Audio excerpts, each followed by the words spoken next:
Hello, everyone. Today is Wednesday, January 5th, 2022. Beni, 8 dead in an armed attack in Kasaka. This article is taken from 7 Source 7. 8 people were killed by armed men in the village of Kasaka in the chiefdom of the Bashu in the territory of Beni, North Kivu, on the night of Sunday to Monday, January 3rd, 2022.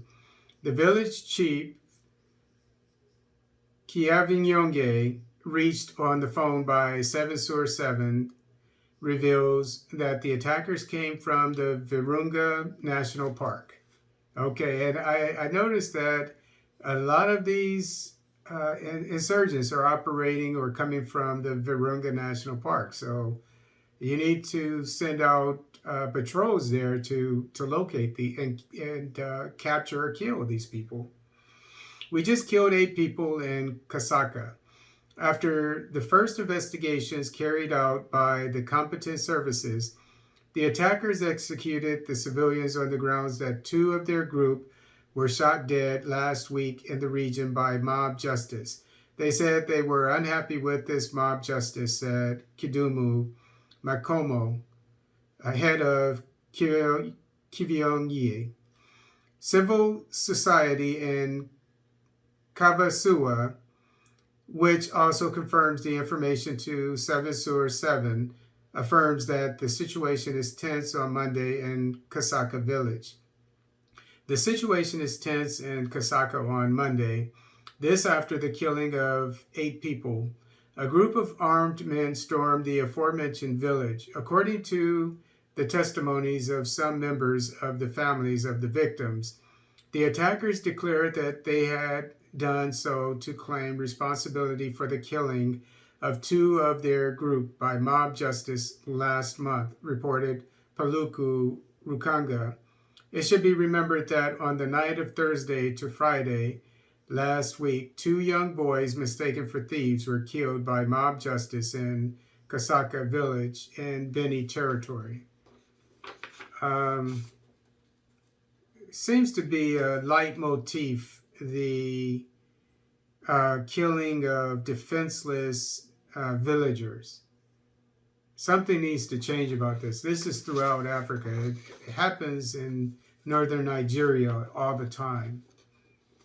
I'm not going to offer any advice on what I think the government should do to get rid of this problem, but it reminds me of, in the United States in the late 1800s, the West.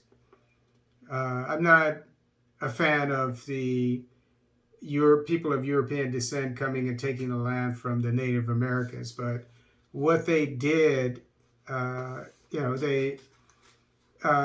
that time, a lot of them were attacked by Native Americans,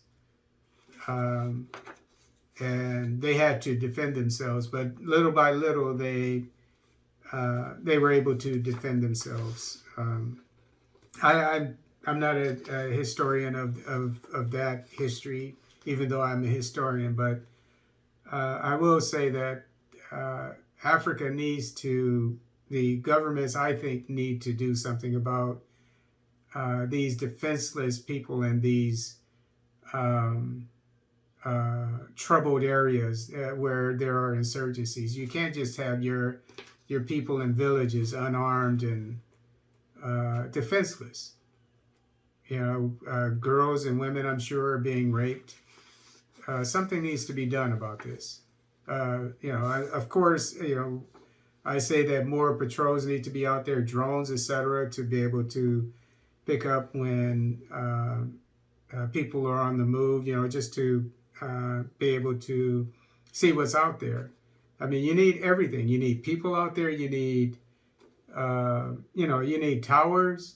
Towers, nothing takes the place of towers. And, just briefly, you could put a tower, you have to, if you have to surround an area, put towers out, and, and each tower has a sector, this sector over here, and they can see very far. They have binoculars and so forth. This is what, at the very least, And and obviously you would have to have communications with a police station or a QRF, quick reactionary force of soldiers that are stationed nearby. You need things like this to fight the insurgency. And not only will it save your people, but anytime, just let them come up and just kill them right there on the spot. And that's 5, 10, 20 insurgents you won't have to, 50, who knows, that you won't have to deal with later. And then eventually they'll be destroyed. The insurgency will be destroyed.